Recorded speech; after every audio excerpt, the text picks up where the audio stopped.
we now know the Chitta, and we go to the Atman.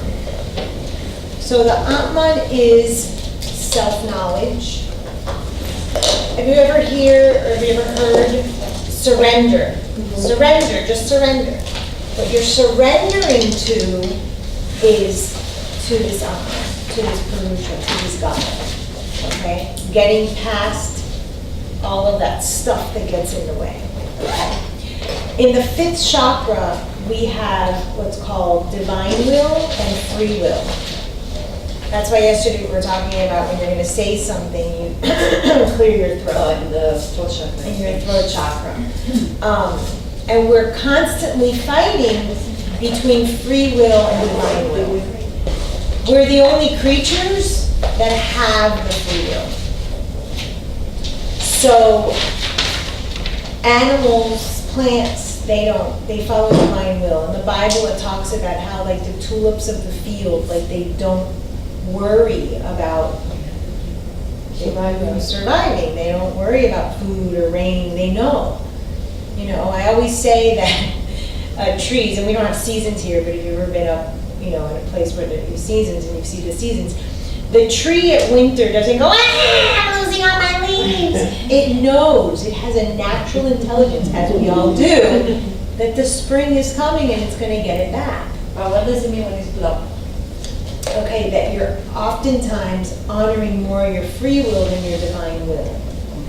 Okay, that's why we clear our throat when we're going to say it. And you can look at someone when they do that. Doesn't mean that they're not saying the truth. It could be that, okay, let me say what's appropriate. Or they're clearing it up because they're actually trying to find the guts to tell you the truth. But we're constantly in this fight with the divine will versus the free will. And we have this ability. It's one of the things that humans have. So when we surrender to the divine will, we're connecting with Source. We're connecting with our light source. We're connecting with our Purusha. Have you heard the saying, I am that I am? Okay. Yes. So that is this. This is the remembrance of that I am that.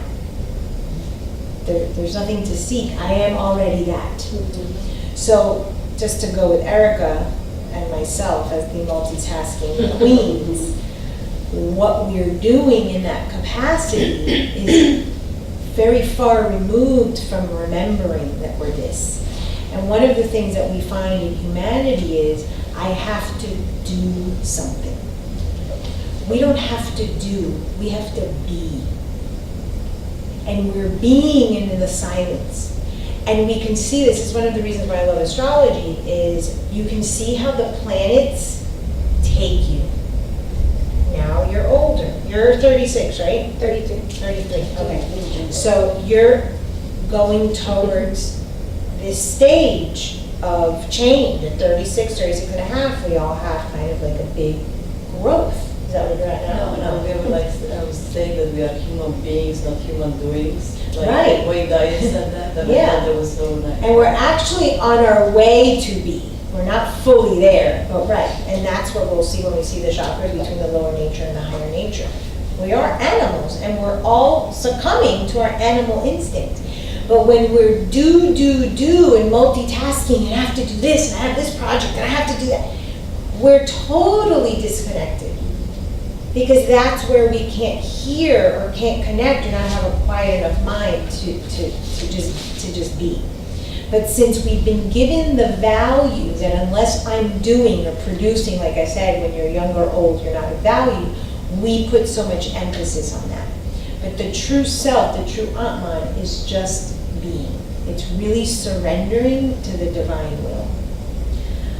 I have this. Soul is content in itself, in its self-worth, and finds peace in its own identity. The soul is content in its self-worth and finds peace in its own identity. So it goes back to, how do you define yourself? If you're defining yourself on the outwards or in function of others, then you're not fully at peace. And I also have, we don't need to heal our souls. We need to remember our souls. It's divine inspiration as I'm putting this together. I'm like, where did that come from? We don't need to heal our souls. We need to remember our souls. But we don't have time to remember. We don't have a space in our house because we haven't created it. Surely no time in our day. That's why I said if you can get your client to just say thank you with the food at that moment, as flickering as it is, it's something. Then you worry about deeper and deeper.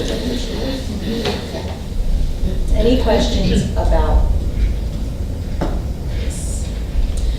So let's talk a little bit about the mental gunas. You guys already know this. So the gunas are sattva, rajas, and tamas.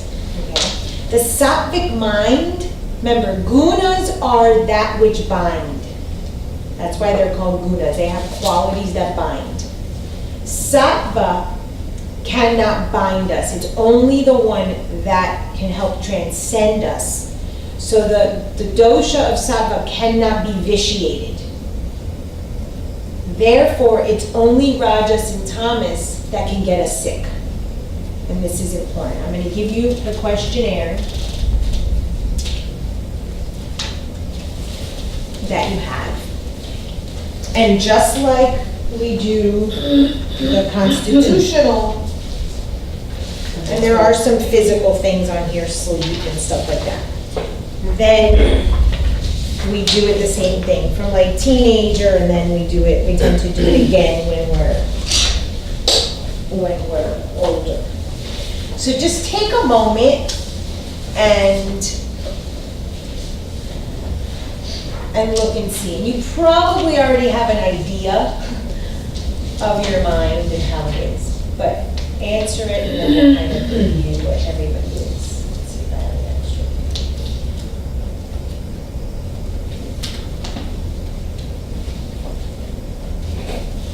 Do we have the first option? What? I said, do I already have the first option? I know mine too. I'm gonna do it anyway to see my numbers. And I will email this to you so that you have a copy.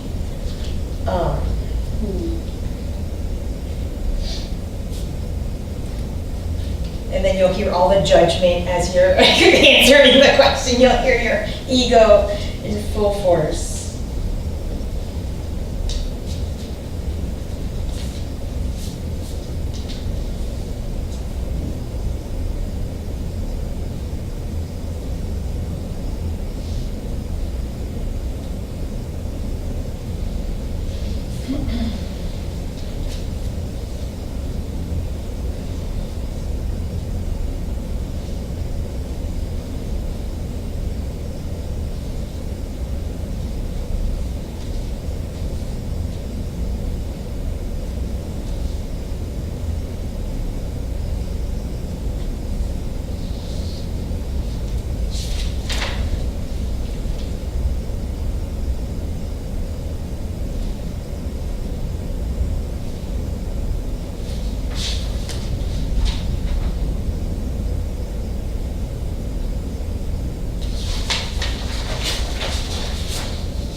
It's lately, right? That's when we're doing offloads or overall? It's usually we would do two, like we would do for the other one, but we could do it on now. We know these things don't terribly change too much, but you would want to do one around like 12, 13, or teenage, and then again now to see what you change. And there are obviously things that have, but.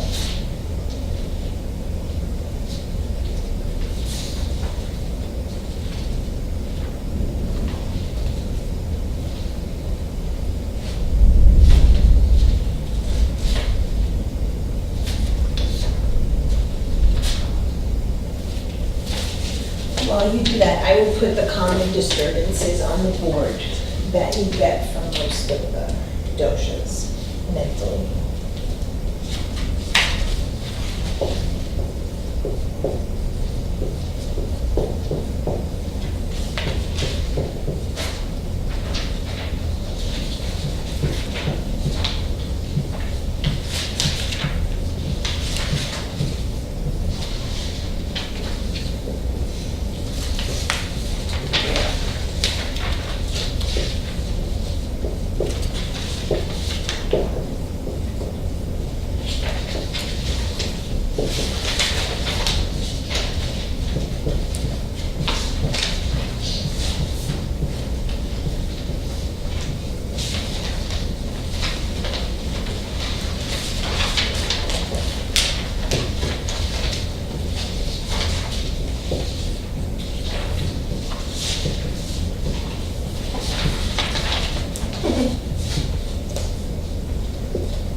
That is my favorite.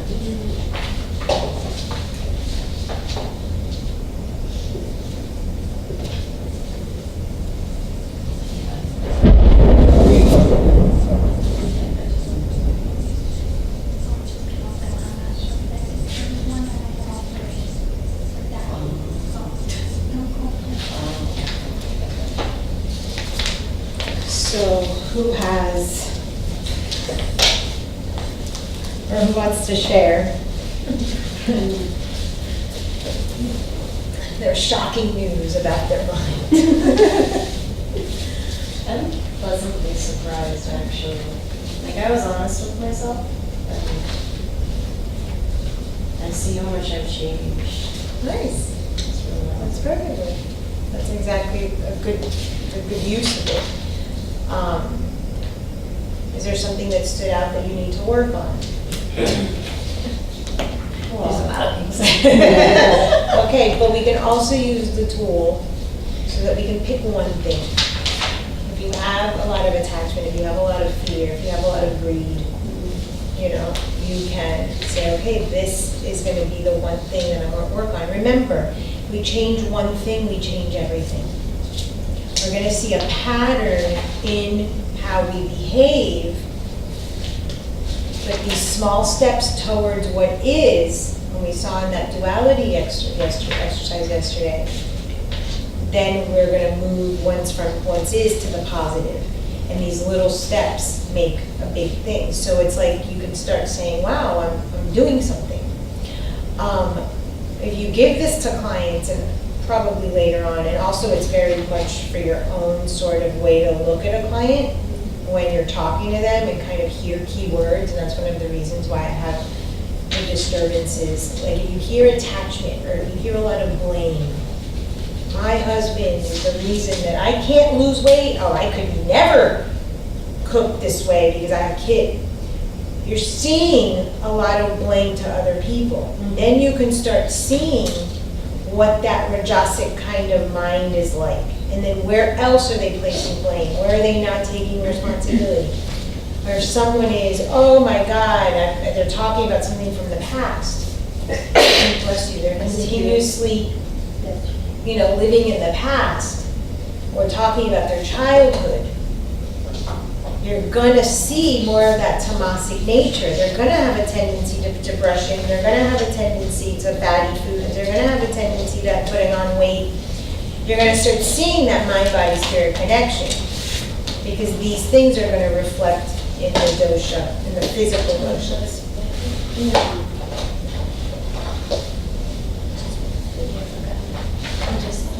So people may come for different reasons. Like I think I was telling you guys the other day, I had a lady that came this past week for worry, excess worry. So that was her main complaint. So it's going to affect the body, it's going to affect spirit, it's going to affect all. So it doesn't matter what they come for. You can tackle them at any of the angles, and you have to heal at all angles. That's why we give the herbs and the food and so forth. But this is a good thing for you to kind of pick up key words that they might say, and you go like, oh, this is greed. Or they're constantly ambitious. You know already that that's a pitta quality. So it's gonna be reflective of a Rajasic mind. More. So does that person have any sense of self? You're gonna give them yoga poses to strengthen the core. So you see how it all goes together. We'll do a little bit more with chakra next month. You'll do yoga with an eye, but it starts to all be, that's why our prescriptive is mind, body, spirit.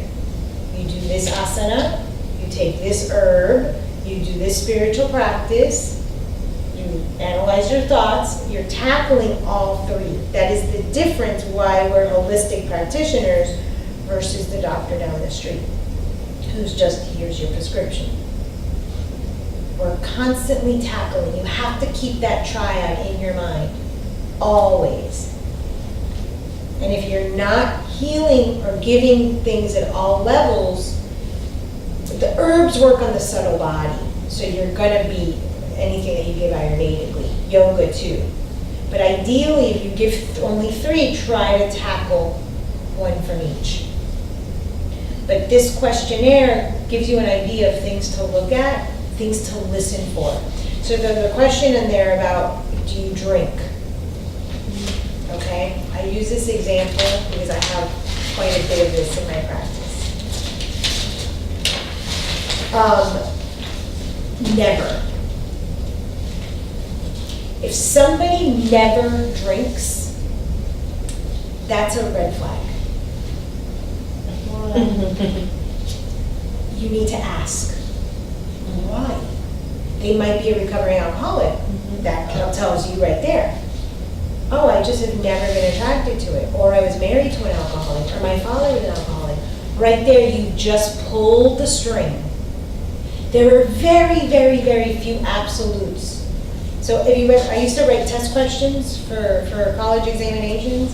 Anything that is like all or none is usually not the answer. If you ever took an SAT class, they usually tell you that. It's like one of the test-taking strategies. Because there's very few. So people who never drink have an issue. There's something in their chitta stored from a past life, from their childhood. I can tell you the issue I have. And I'll share mine, I was just gonna do, thank you, go ahead. I don't drink. Yeah, That doesn't mean that I didn't in the past. But when I did, I used to get ill, for 2 or 3 days. If I drank wine and what I traced it to, it's a self-defense mechanism. In my body doesn't produce the enzyme to digest the alcohol because there's a very strong prevalent history of alcoholism in my family. And my past relationships with men, most of them have been alcoholics. thank you. What we attract is what we are. Somewhere in her spiritual development or past life work that you've already worked through, she understood that she could not continue that loyalty to generations past, perhaps, where alcohol was destructive. So she created from the mind, the chitta, stored vasana, stored somewhere in the past, that she would get sick. And on the physical level, she doesn't create the enzyme. But you can take that to the bank. I don't drink. I have never been interested. When I was growing up, I used to say I would eat my calories. I love food. I will eat before I drink anything. I love food. I'm a glutton. That's my biggest thing. That's my problem. And it's in everything in my life. I'm a glutton in everything. When I learn, I want to learn. I'm a glutton. That is my thing. But why don't I drink?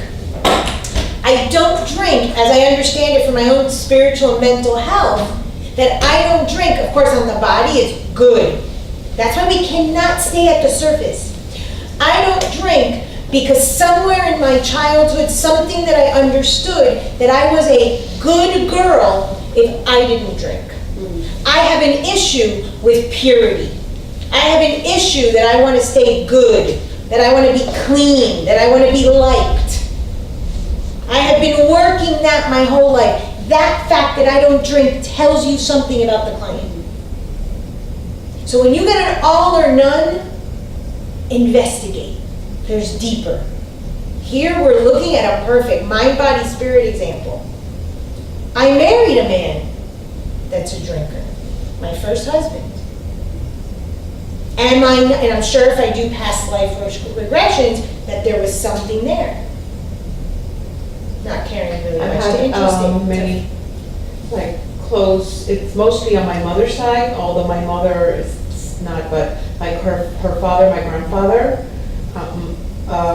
his brothers and sisters, most of them have died because of alcoholism.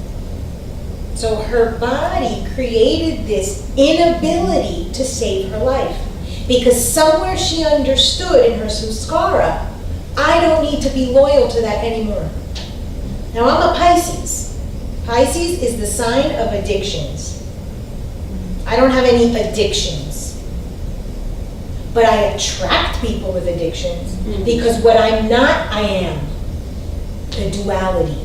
What you say you are not is exactly what you are. That's why when you have somebody that is never or always, they're at the extremes and there's no health.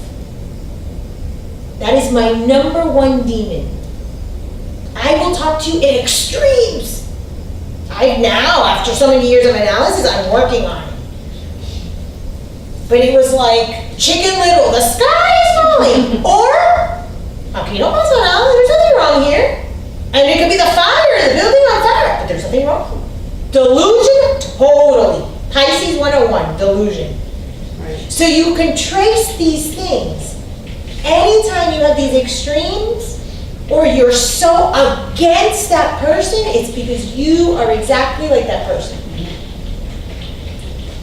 So you can use that and you can trace it. Tell me about that. The person thinks they came for Ayurveda and here you are asking about why she never drank. But you have your whole story right there. And from that, You can give your herbs, you can give your food, you can give your meditation. It's perception, you just have to, it's a different way of looking at it. But from that, you can see. And if you have someone that's so overly ambitious, that's supposedly a good thing, according to society. Oh, because I do, and I get that all the time. The litany of things that they do. How proud.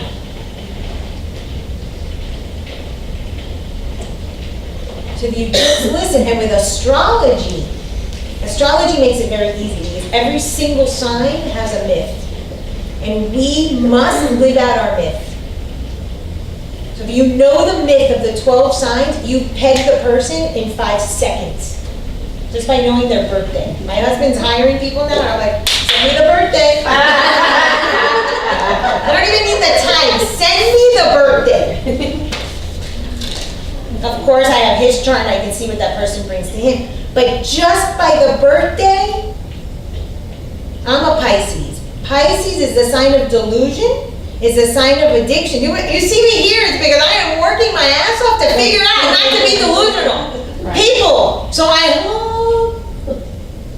why do you think it's the feet that rules Pisces? Put your feet on the ground, live in the world. Pisces people don't want to live in the world. We want to be like, this world makes no sense. But that's exactly what we have to do. That's why the chakras have a unity. So you have your 7th chakra, but you need the first chakra. Because if you're not in the body, then you can't do any of this work. We need this body to experience. You need it. And to transcend. You need it. That's why it was given. That's why it's an instrument that we need to understand and not us. Right. It all goes back full circle. So, and Pisces, doormat of the zodiac. Self-esteem, 0. Victim, codependent. The list goes on and on and on. The most compassionate and the most spiritual. Because then you have the flip side. So it's great that I can be connected all day long, but if I live there in delusion land and I don't put my feet on the ground, I'm not balanced, I have no help. Can you give us our myths? Yeah, we'll save that for our class. Okay. Because we do have so much more to cover. Okay, so quickly, the Manas Prakriti, which is this, is determined, Ayurveda says in the 3rd month because that's when the heart is developed. And I tell you that one of the reasons why babies or the first trimester is so dangerous and so many people don't even tell their family or friends that they're pregnant is because we know that until the heart is developed, that baby isn't anchored into that form. That's why the first trimester is dangerous. Okay, so when the heart is developed in month 3, then people start saying, oh, we heard the heartbeat. It's where you get your first sonogram. Oh, you hear the heartbeat, then people are like, oh, okay, the baby's anchored in. They don't understand that they're saying it, but that's what they're saying. That's your Manas Prakriti has been, really it happened at conception. But in Ayurveda, the heart is developed, okay? In the Charaka Samhita, there are 16 types. I have a handout here somewhere. I don't have a copy of it, but if you guys want it, I'll give it to you. We're not going to go through it, but if you want to read the different ones. There's 7 sattvic types. There's 6 rajasic types. And there's 3 tamasic types. 7 sattvic. 6 rajasic and 3 tamasic. Let me just make a note to email myself that. So I promised you the types. And I said something else I would send you. So is this like 7 types of sattvic mind? Yes, different types of sattvic minds. I have something around here. Let's see, I have a little. So the first one I have here is Suddha Sattva. Then the Brahma Sattva. This is the saint. Arshwa Sattva, philosopher. Indra Sattva, emperor. Yamya Sattva, the judge. And you'll see different types.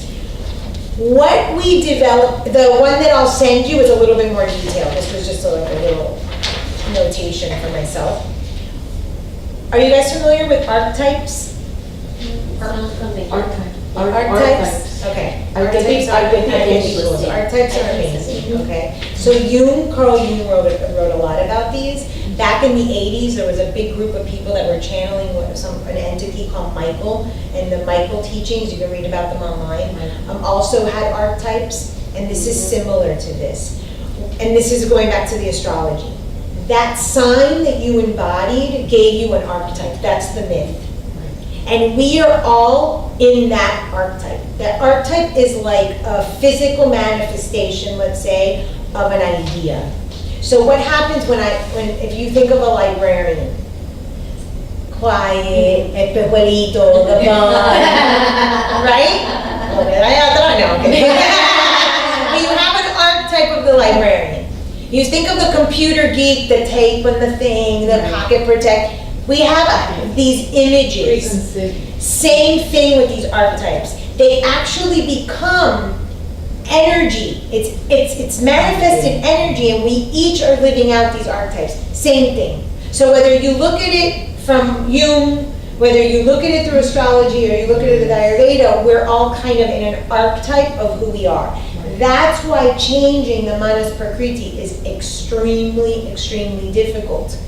That's the work we come to do. That's why if you do just a little step in this lifetime, you're ahead of the game. Okay, but I'll send you those different types. So we know this, but I'll review a little. I'm pretty sure you have this in your handout. Sattva is the quality of intelligence, virtue, and goodness.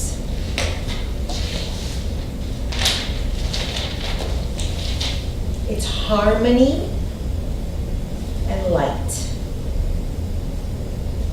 So people that have a sattvic mind tend to be very happy and content. And you see that that's some of the questions in the questionnaire. When you wake up, are you happy? Are you running out of bed, pissed off, stressed out? That's gonna pretty much tell you. If you wake up like babies, not all babies, but my daughter was the baby that was like, the boys not so much. But you can see that sort of tendency or nature. Now the motion of sattva is up. And this is gonna matter when we look at the energy body, especially in the chakra. The tendency is an upward and inward movement. So people that are more sattvic mind are looking up towards the higher chakras and they're going in. And you're gonna see that that's the tendency in what they say, and what they do, and the activities that they pursue. Okay. Rajas. So Rajasic minds, constant activity, constant turbulence. If they are not seeking a goal, they have no worth. They are constantly in the pursuit of something. That's my next step in my yoga practice. That's the next class I'm going to take. Constant. Seeking, seeking, seeking, seeking. Remember, attachment is not only the material. First, we have the tanmantras that are subtle. In there, the grasping of knowledge is in that. That's my guilt. My guilty pleasure. How many more books am I going to buy? I don't need the book. Just give me the information. Oh my God, teach me more. It's crazy. It's like I don't need Google in here. I have Google it.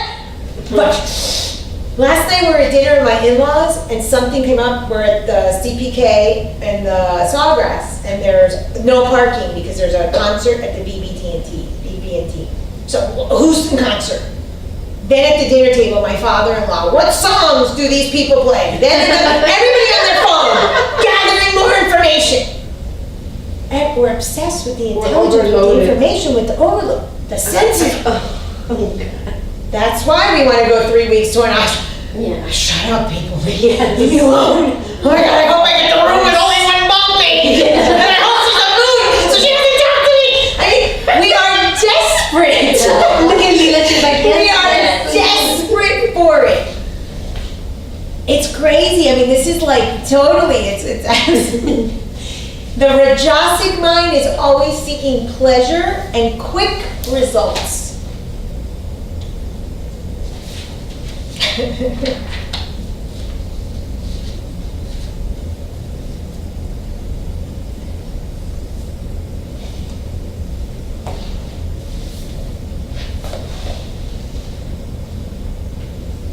The movement is outward. It could be out and in because we're bringing in, but we're all constantly going outward.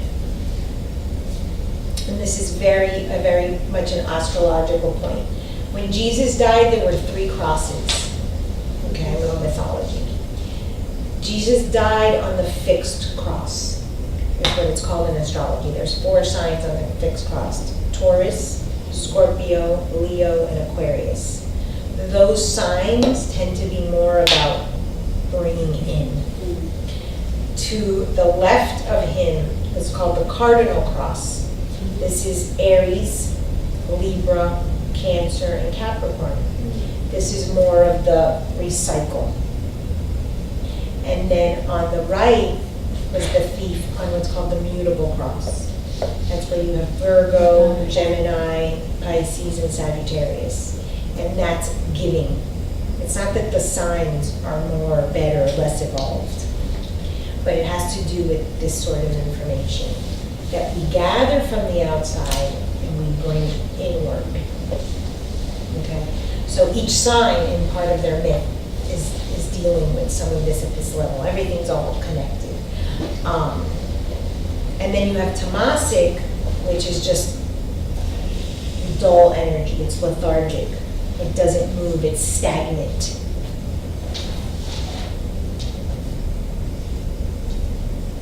And this is really when we're constantly in that sleep state of ironically called the waker, the one that's awake. You're not really awake. You're not really awake until you get up into the 4th level of consciousness. That would be what my teacher would refer to the blood. This is more the stone. Think of the stone and its tamasic and its nature. So people that are constantly just in the here and now of like the immediacy of now, not planning. You need the function of Rajas. You need to plan, you need to set goals, you have to think. It has its function, just like the buddhi, just like the intellect. The ego has its function. All of these things have their function. It's when they get out of balance that they disturb and they create illness. So somebody that's constantly like, doing, my guides are reminding me. I must have been around 30, 31 years old. I was recently divorced and I had a friend and he used to watch movies like 3, 4 in the morning. And I was like, what a waste of time to just spend hours watching movies. And one day he's like, you think every minute has to be productive?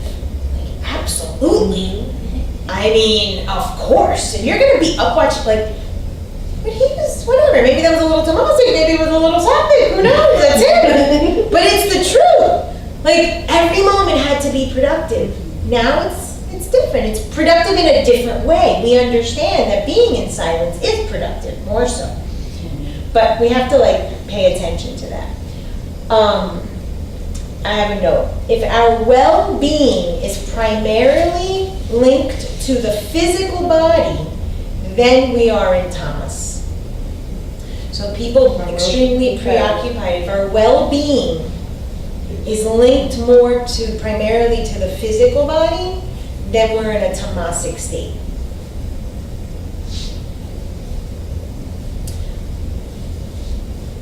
One of the psychological / mental / spiritual significances of weight gain. Weight gain, first of all, is a protection.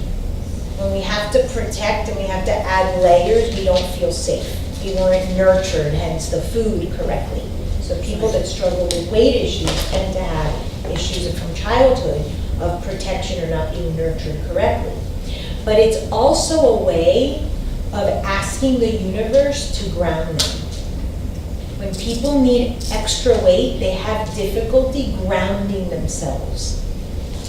So if you can give somebody tools where they can ground rather than eating right there, what aren't you doing for that person, especially if they've been struggling with weight for 20, 30, 40 years?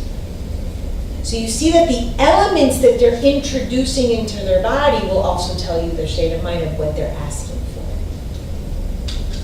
And someone who is in a constant seeking, I don't know if this happened to you, but it definitely happened to me with my brother, never felt smart enough.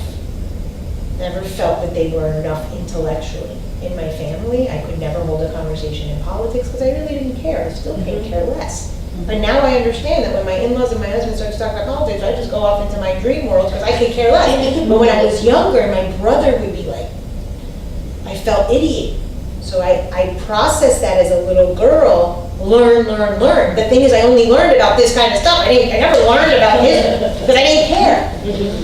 So you see if that's their thing, the acquisition, if they say I'm not material, but I love knowledge. Oh my God, I have so many books, the stuff we were talking about yesterday. It's something in our need to know more because we don't know enough.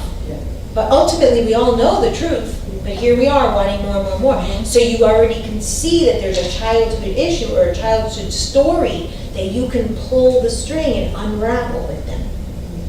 One little thing, it's just like a sweater, will unravel the whole sweater, will unravel the person. So You just have to listen. No more. I have so many books, I want to buy books. The needing to know oftentimes will be feeling inadequate. In your case, you want to prove to your mother that you have the right answer, that she's wrong and you're right. Right. So when you stop wanting to prove to her and just own your truth and live it and believe it, you're going to have to stop trying to convince her.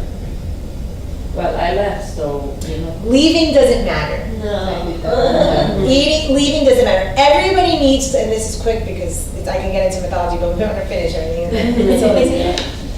In astrology, the astrological wheel has 12 houses. We'll just focus here on 4 and 5. The 4th house is the house of Cancer, or the house related to the parents and the home.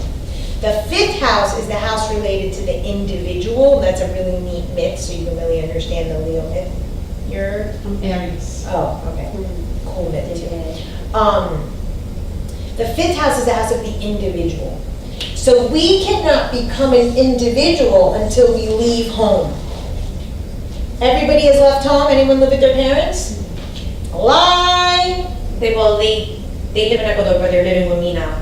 And they don't want Okay, to but they live with you, it's true. But you left home, you left your childhood home. Yes. Raise your hand if you left your childhood home. You do not live with your parents. Your parents don't live, they live with you, but you don't live with them. Right? Yeah. Lie. Where do you live with your parents 24/7? Inside. In your chitta. All you are doing is having a tea party with other 3-year-olds. And all you're talking about is, my mommy says that this and that, and my daddy says it. And that's all we're doing. I live with my mother every day. Every day. My daughter yesterday says, Mom, I told you what she said about the melon. Of course, she has all of those anecdotes that I tell her. I have you in my voice all the time. All we are doing is replaying the record that we heard as a child, plus the records that our parents told themselves, because at the moment of conception they created your mind, plus all the crap that your ancestors of a gazillion years ago said to themselves on a farm in Scotland somewhere, or in India, or in Cuba, or in Egypt. Yeah. We never leave home. And the sign of most attachment materially is Taurus, but emotionally is Cancer. How does the crab walk? Little Side to side, it never makes a move forward. Because we cannot leave our damn house. None of us has individuated. None of us has left home. Doesn't matter if they're there or not. You in your head, whether you ship them off to Ecuador or they live with you. That's true. That's why I was telling you that my guide showed me the board. What you think of me is none of my business. Because what my mother thought at the moment of my conception, which is what created my mind and inevitably is what I think about myself and replay, is none of my business. My job is to transcend that state, plug in, and say, quiet. But how do I get to quiet if I'm doing and learning? Because in the quiet, we hear those voices, and they don't sound pretty. We don't want to hear. You don't want to hear them. That's why people are with the headphones. Silence is scary. I said it last night. Think of that dark house. No one is there. The demons come out. You hear every creak, every noise. Imagine when you start, shit, that's my monitor. Oh my God, I think that. So let's preoccupy, let our senses be engaged. Yeah. Because we don't want to sit in that. And so none of us had left home. I brought this little diagram for the. I have one. Someone just gave me one. And there's a Mine is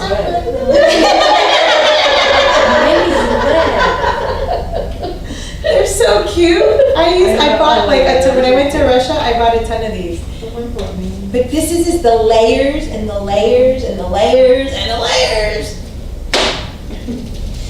And to get to that little outline, and now we'll look at the koshas, and we'll look at the body. We're just loaded with layers.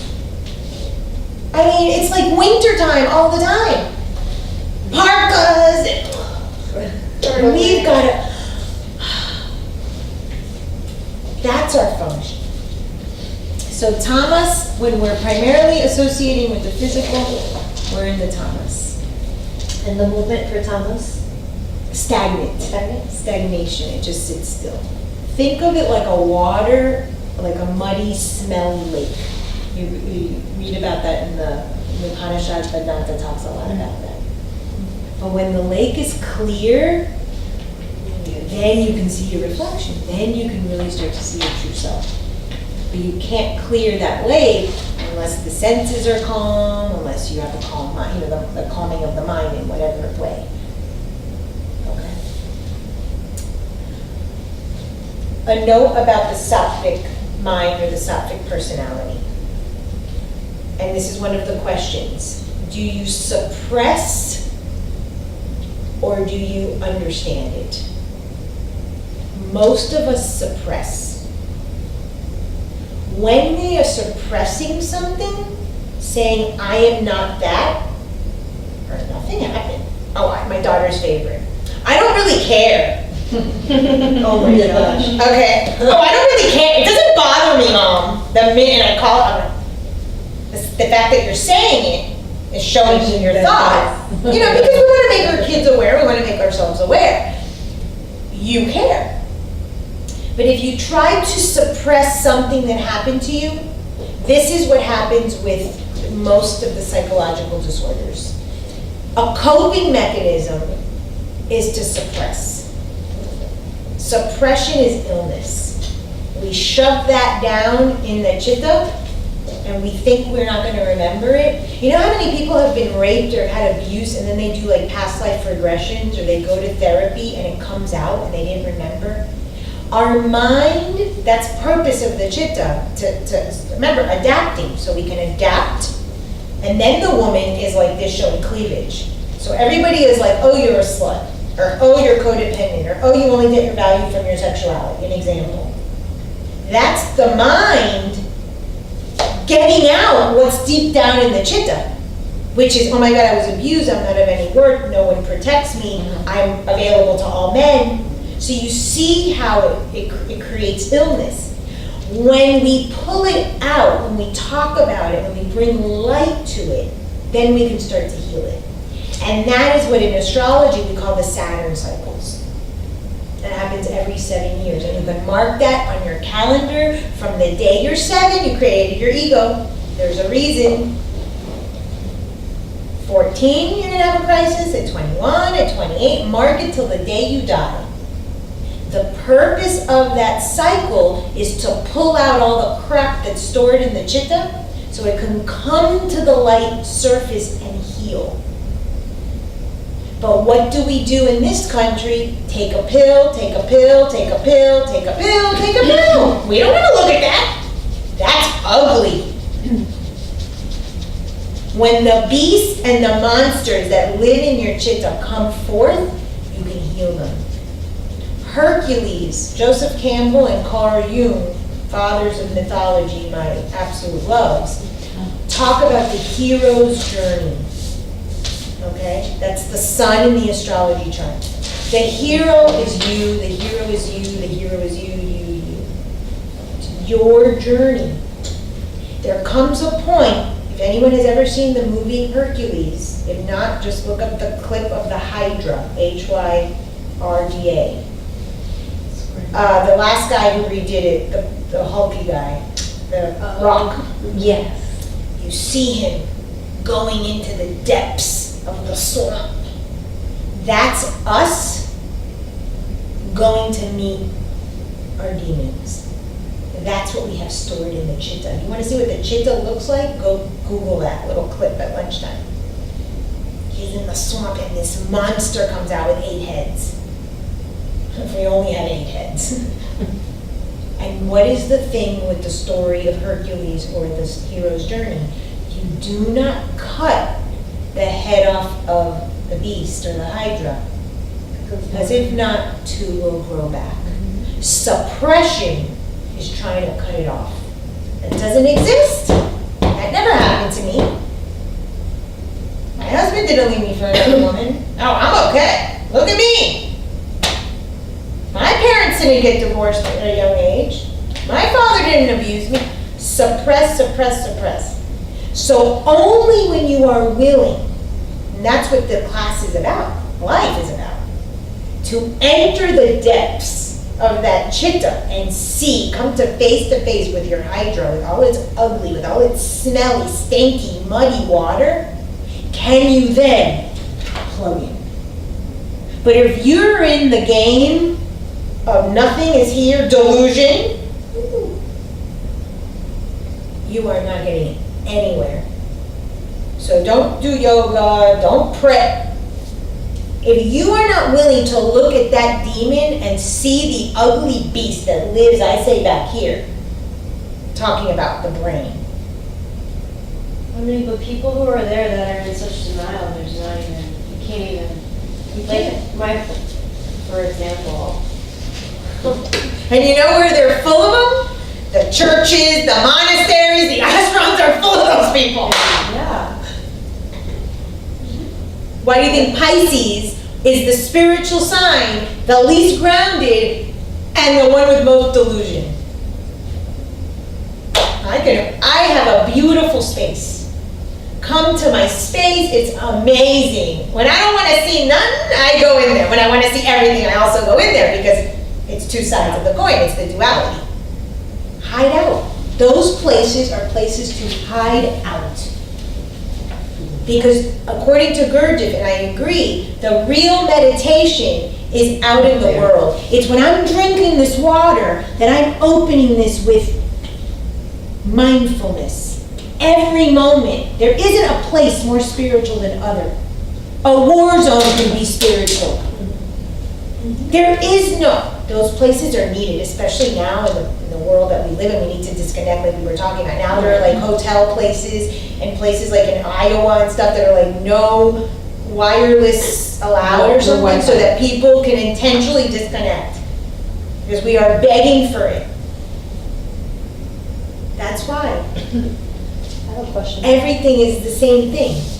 Nothing is everything. How does it work with repressed memories then? That's that. It comes out as illness or it comes out as psychological behaviors. The perfect when you see with all these poor girls of nowadays, we've seen this our whole life. The sexual. I show my boobs. I'm promiscuous. Then they date these horrible men. That's a repression. An example, one of men. A repression of, I was abused, no one protected me. Weight gain, no one protected me. That person has a basic need for protection. You might see them overcompensate and protect their kids more or protect their family more, but what they're begging for is protection. Look at the function of the organ or of whatever it is. What's the function of the adipose? To protect the inner organs. Right. That person has a function or dysfunction in protection. So they have a repressed memory. I don't know why I can't lose weight. Oh, my parents are wonderful. There's something there. Now, we know it is not only this life. We know that there are some samskaras. But what we also know is that some samskaras show up in our present environment. And when we pick those two people to be our parents, that situation was somehow going to be recreated. That's why we don't need to go look at past lives to know what's going on today. There's something today that I brought in with my samskara chitta that is a remnant, maybe not the exact situation, but something happened, something not kosher happened there. That's the repression, that's the suppression. That is illness. That's why no matter how much it hurts, you have to go to that place. That's why we have to challenge our beliefs. And if we stay at the surface, that's why people are so consumed with this, because this you can see, and if I pretty this up, you're gonna believe everything I say. And people are like, how do you say that? Unmasked. When you work at this level, you're unmasking the person, like I told you about my client the other day. There's no self. And I challenged, and I challenged, and I challenged. And that particular person had a father who was an alcoholic and a drug addict and a drug dealer and went to jail. And I am nothing like my father until the point that you broke. Yes, you are. Are you like your father? Exactly. But then the healing can start. Right. That's why you start with the diet. A sattvic diet can help the sattvic mind. There's a direct relationship, because if the body is a gross representation of the mind, the sattvic diet starts. The herbs start at a subtle level. Then you can start, oh, you know what I realized? Oh, I had a memory. Oh, I dreamed something. And you start. That's the relationship. That's the relationship you're a guru. But you have to be doing your own work. So that's why we start with that's why in the definition, that the juice is at the end. And that's where everything lies, all the secrets. But the body tells you immediately what those secrets are, if you pay attention. That's why I said, what is the function of this organ of the person? Skin, we want to be touched. People have skin disorders, either don't feel protected, because that's the function, or they don't feel worthy that they want to be touched. So they create something on the skin that says, stay away, I'm not worthy. And then you can look at it to the part, they get their elbows, what's the function of the elbows? What's the function of the hands? What's the functions of the face? And you break it down. Just keep asking yourself when someone comes. Is there a book that says all of this, like? Louise Hay has a good Yeah. stuff. She breaks down a lot of it really well. That's a really good one. What, she's got like a billion. How to heal yourself. How to heal yourself. You can heal your life. Yeah, You can heal your life. And you can Google There's it. an encyclopedia. I have Yeah, I have the Spanish version, it's Spanish. I haven't found it in Encyclopedia of English. all the illnesses and their, what they need. I have it too, I haven't found it translated in English. So, but ask yourself. I have a book in Use your Romanian. logic. Your anatomy and physiology, by the way, is due next month, 6 months. So if you haven't given it to me, back to the doula for a moment.